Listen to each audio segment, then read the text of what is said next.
Anyway, so I'm just going over the last 12 years. I've been helping businesses with starting up, and I think a lot of my friends are probably either in the position of running a business or starting a business, or maybe there's something that they want to do with their life in that area. So I want to go back and kind of and explain what I would do differently and what I would do if it was me, if I was starting from scratch. And what I've learned is basically a lot of people go into business not really knowing where the value is needed. And I think that's a really important concept for people to understand. And it's pretty easy. Like I've done a lot of marketing research, and I've found some really good shortcuts to figure out exactly how to figure out where to deliver that value really easily and quickly. So two things that I would recommend if you're starting out a business: look at what's already out there and like what your competition is already doing. People are really surprised to find out that pretty much everything has already been done before. And so look what's been done and find out why they succeeded or why they didn't succeed. Like really easy. You can just Google it. You can look on Amazon if there's a product idea that you have. Look through your local businesses if you're trying to compete in the local market. And there's a lot of you can see right away what they're doing. And usually what you want to find right away is where they're bringing in new clients. Like, how are they bringing in new clients? Are they bringing in new clients through Facebook ads, through Google ads, through is it through Amazon, through eBay? Where are they actually bringing in those new clients? And then once you figure out where they're bringing in those clients, then try to figure out how are they actually doing that? Like, how are they attracting people into their business? And you can actually use those, you use that very easily to get an advantage in the market just by figuring out what they're doing. So that's one thing. Another thing that's really interesting that I've learned is there's a lot of like if you want to create value in the marketplace, basically you have to solve problems. And to solve problems, all you have to do is figure out where the problems are that are not being met. And there's got to be millions of opportunities right there. There's just so many people with problems that if you can figure out a really easy way to solve those problems, then you can instantly create value. And that's how to succeed in business. Basically, when you start like if you want to succeed in business, all you have to do is create value. That's pretty much it. And like I've been studying a lot of successful business owners, and that's all they're really doing is creating value. And so the only way to do that, or the easiest way to do that, is to solve problems that are not being solved in the marketplace. So a really quick way to solve problems in the marketplace that if you're trying to look for problems to solve, you can actually go to Google and just start typing in like different problems, and it'll actually start to suggest what other people are typing in. So it's super easy to find what problems there are. Like just think of something that you already like to do, and you can actually start seeing the problems, and it's like a gold mine of information. All you have to do is just start typing in areas that you're interested in, and you'll start to see immediately what other people are typing in and where the problems are. So and there's a shortcut for that actually. If you go to, I think it's called answerthepublic.com. Pretty sure that's the name of the website. If you go there, you can actually type that in, and they'll pretty much do all the research for you. Keywordtool.io is another tool that you can use, and those will basically shortcut all of the keyword research for you. It'll start to show you what people are typing in. Can everybody hear me okay? Just want to make sure the audio is working okay. So maybe give me a thumbs up, make sure that the audio is working. Is it good? Okay, so yeah, if you want to create value for your business, just in summary, you can. Did I get a thumbs up? Okay, I don't know. So yeah, if you want to create value easily in your business, all you have to do is do the research, find out what the demand is. The next step is to find out how many people are actually needing that problem solved, because this is a really important area for business success. So basically, if let's say there's only 10 people in the world that have that problem, then it's not really going to help to solve it. So ideally, you want to have a large enough market size. So the next tool that I'd recommend would be something like AdWords. It's really easy. You actually can get a free AdWords account and go in and use the keyword tool and just type in the keywords that you're interested in. And those keywords, all you need to do is just see if there's a large enough people searching for those keywords. And there's a difference between different keywords. Like some keywords, people are just sort of researching because they're curious about something. Some people are researching because they actually want to buy something. And you can actually tell the difference between different types of keyword, the intention behind those keywords. And ideally, if you're trying to create a new business and you're trying to solve a problem, you want to know what's the intention behind those keywords.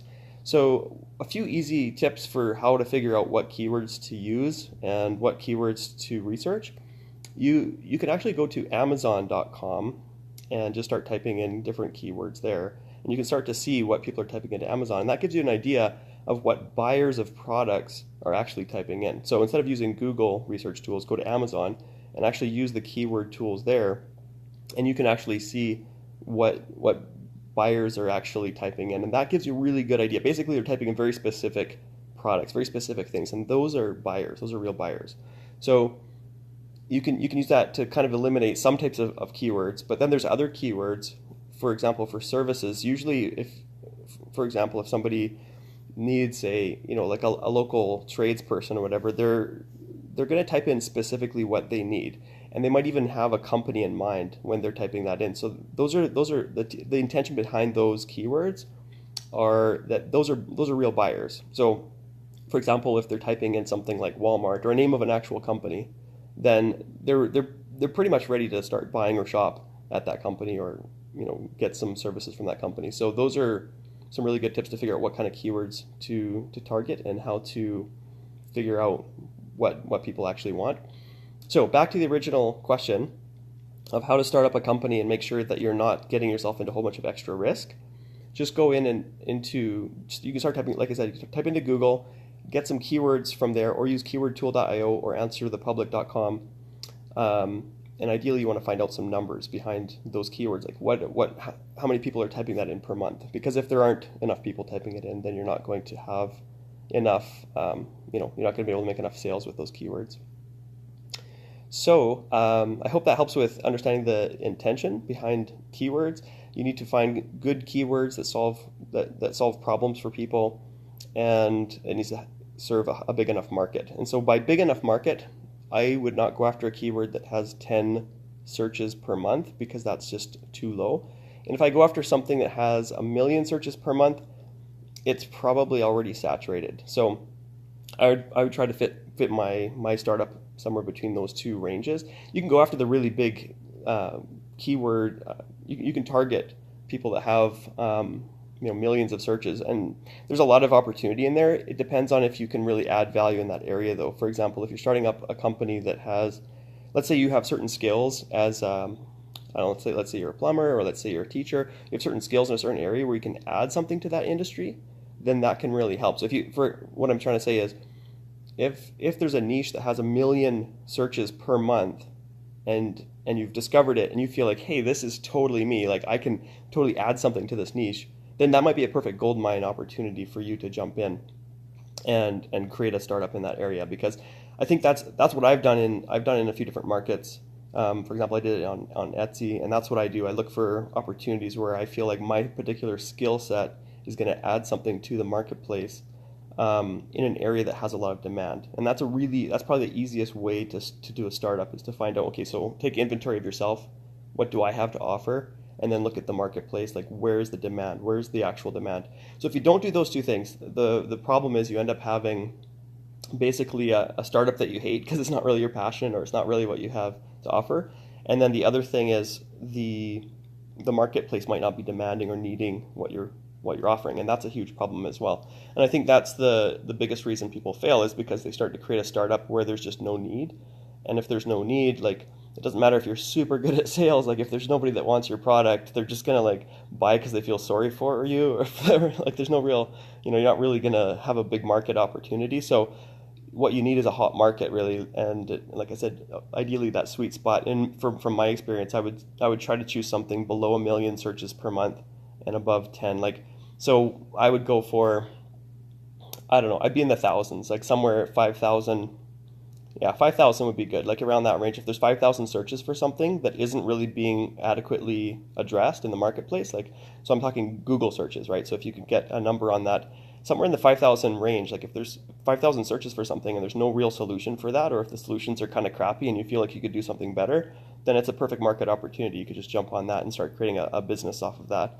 And when you see 5,000 searches per month, of course, that doesn't mean 5,000 customers are going to come walking through your door. That just means 5,000 people are searching. So it could be other entrepreneurs, or it could be people with that problem, and that gives you a good lead for like, what should you do next? Should you research it further? And if you want, you can start researching it further and figure out like if that's something you want to get into or not. So I hope that helps. I don't know how this really works. I'm just going to check if there's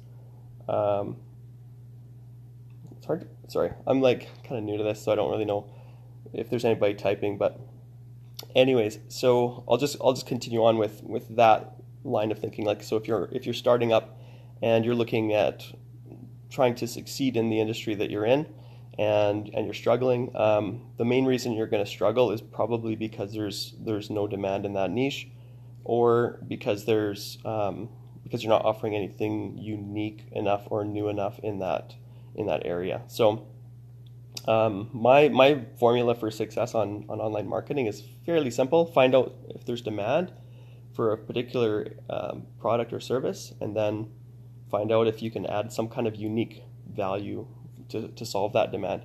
So what that looks like from the customer's perspective is they're typing something into the search engine saying, hey, I need some help with whatever. Let's just say it's some kind of kitchen. Let's say it's a kitchen product or something.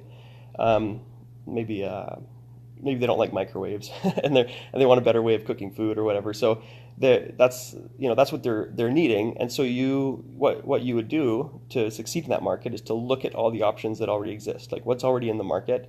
And so I guess in this case you'd be probably needing to partner up with an inventor or engineer to invent the product. Or if you're using an existing product, you'd have to have a unique twist on that product.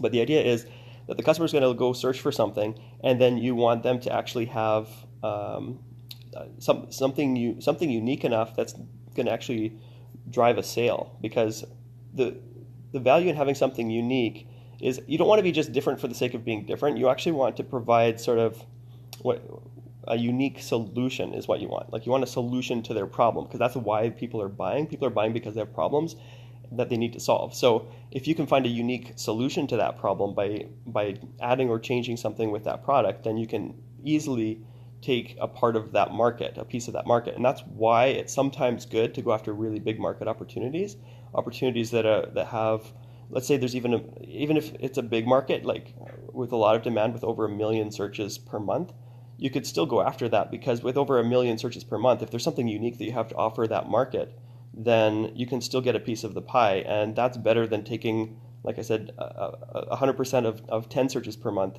is pretty crappy compared to even 10% of 1 million searches per month. Like 10% of 1 million searches per month, if you could actually capture that market, that would be 100,000 searchers coming to your website or to your product page. And that's a really good opportunity. So if you look at it that way, sometimes it's really good to go after really congested markets, as long as you can find some way to add unique value. And that's how I would approach it. And that's how I do approach it on my Etsy store. So I hope that helps. And I'm going to just finish up this video. Let me know in the comments if there's anything you guys want to learn about with business and marketing and all that kind of stuff. There's lots of little tips and tricks, I'm sure, that we could go over, and I'm really happy to help businesses succeed. So good to talk to everybody. Thanks for watching, and I'll talk to you guys again soon. Talk to you next time.